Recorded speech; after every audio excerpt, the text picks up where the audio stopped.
kepada kita, orang Islam, orang beriman itu kalau mau diskusi, mau bicara, mau ngobrol, maka cari topik-topik yang melahirkan manfaat. Itu maksudnya. Cari hal-hal besar. Jangan ngobrol yang kecil-kecil. Apalagi yang nggak ada pentingnya. Ya, membahas sesuatu yang nggak ada manfaatnya. Untuk kita saja nggak ada manfaatnya. Ngobrol sampai dibikin status. Di status orang malah ribut orang lain. Yang bikin status orang lain, yang ribut orang lain. Ya. Cuma tentang Tombo ati iku limo perkarane kaping bisa maca Quran lan maknane.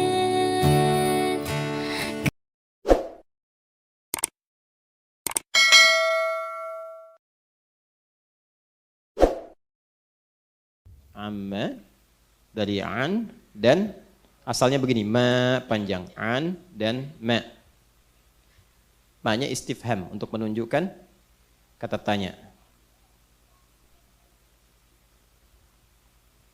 Lalu ketika disatukan an dan ma ini, lalu alifnya dibuang seperti ini, menjadi ma, amma. Pelan-pelan.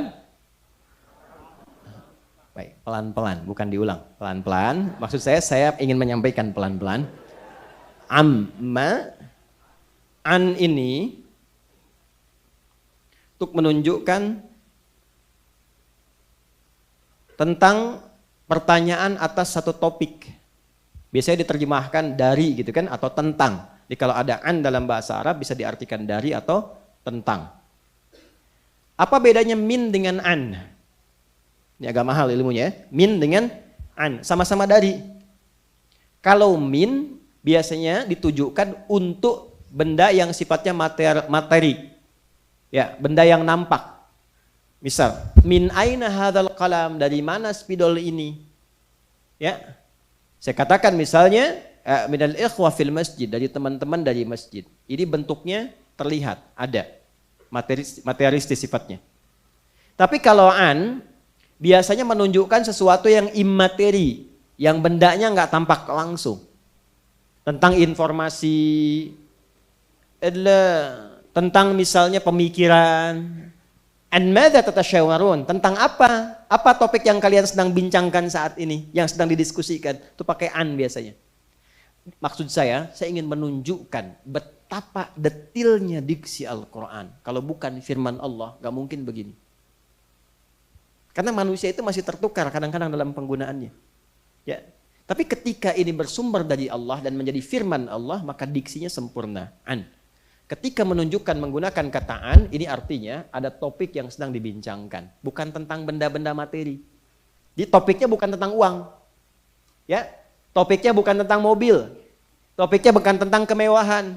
Tapi tentang sesuatu yang besar, yang dahsyat, yang mengandung banyak manfaat. Karena itu kalau kita baca kitab yang dimaksudkan, saya sudah baca. Maka pesan yang tampak dari huruf an ini saja memberikan kesan kepada kita, orang Islam, orang beriman itu kalau mau diskusi, mau bicara, mau ngobrol, maka cari topik-topik yang melahirkan manfaat. Itu maksudnya. Cari hal-hal besar. Jangan ngobrol yang kecil-kecil. Apalagi yang nggak ada pentingnya. Ya. Membahas sesuatu yang nggak ada manfaatnya, untuk kita saja nggak ada manfaatnya. Ngobrol sampai dibikin status, di status orang malah ribut orang lain, yang bikin status orang lain, yang ribut orang lain. Ya.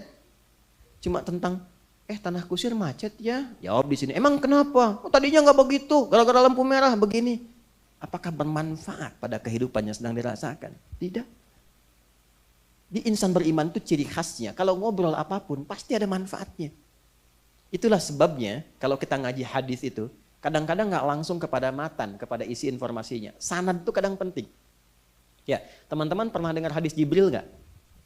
Hadis Jibril, ya itu kan viral ya di Al-Arba'in itu posisi nomor 2 kan, tentang malaikat datang menyamar ke majlis Nabi.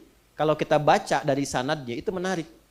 An Abi Hafsin Umar bin Khattab radhiyallahu taala anhu qala, Ya, hadis ini disampaikan dari riwayat Umar bin Khattab radhiyallahu taala anhu. Beliau menyampaikan, "Bainama nahnu julusun 'inda Rasulillah sallallahu alaihi wasallam, ittala 'alaina rajulun shadidu bayadhi thiyabi, shadidu sawadi sya'ri, la yura 'alaihi atharu safari, wa la na'rifuhu minna ahadun, wa la ya'rifuhu minna ahadun. Fajalasa ila an-nabiy sallallahu alaihi wasallam, fa asnada rukbatahi ila rukbatahi, wa wada'a kaffaihi ala fakhidhaihi, faqala." Baru di sini isinya, "Ya Muhammadun akhbirni 'anil Islam." Kadang orang langsung masuk ke isinya tentang Islam, iman, dan ihsan. Plus tanda-tanda kiamat. Nggak dibahas awalnya. Padahal awalnya itu kalimatnya mahal banget. Bainama nahnu julusun 'inda Rasulillah. Ketika kami sedang duduk-duduk santai bersama Rasulullah. Ini mahal kalimat ini. Di sahabat mulia itu, duduk santainya aja, dicari orang yang terbaik. Cari orang termulia. Karena orang soleh, orang mulia, orang baik itu, kalaupun cuma santai, candanya pun pasti ada manfaatnya. Gitu. Tertawanya pasti ada hikmahnya. Ya. Bahkan dalam setiap tampilannya pun pasti ada pesannya. Orang dulu tuh begitu, kalau memang mau baik, jangan nanggung. Ya. Dekati segala yang mungkin menjadikan kita lebih baik. Itu poinnya. Itu baru satu kalimat, bainama nahnu julusun 'inda Rasulillah. Dan kalimatnya menggunakan kata julus. Tadi saya terangkan di awal kan, carilah orang-orang yang senantiasa mengangkat kemuliaan kita di hadapan Allah. Kalau belum mampu, belum mendapati, kita yang berusaha baik. Di keluarga, udah. Bapak jadi baik, ibu jadi baik, maka anak-anak akan terangkat baik. Insya Allah. Ya. Kalau istri sendiri belum baik, perbaiki. Jangan cari istri orang. Ibu juga begitu.